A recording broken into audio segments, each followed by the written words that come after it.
مقام محمد مصطفیٰ صلی اللہ علیہ وسلم، اور اس ایریے کے بارے میں کہا جاتا ہے کہ جب اللہ کے رسول مکہ پاک سے معراج پر جا رہے تھے تو راستے میں یہاں سے گزر ہوا ان کا، دیکھا یہاں سے روشنی دکھائی دے رہی۔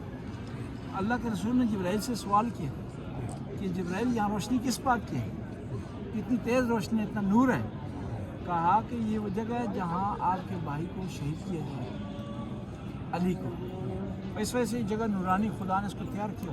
نبی کریم یہاں اترے ہیں، اتر کر 2 رکعت نماز پڑھی ہے، پھر اس کے بعد سفر کو جاری رکھا ہے، پھر بیت المقدس گئے یہاں سے، پھر وہاں سے پھر بیت المقدس سے آسمانوں پر۔ اس وجہ سے یہ مشہور جگہ یہ مقام ہے محمد مصطفیٰ صلی اللہ علیہ وسلم، 2 رکعت نماز انہوں نے پڑھی۔ یہ مسجد کوفہ میں کئی انبیاء ہیں، انہوں نے آ کر عبادت پہ جا رہی ہے، اس مناسبت سے جگہ جگہ عبادت ہے۔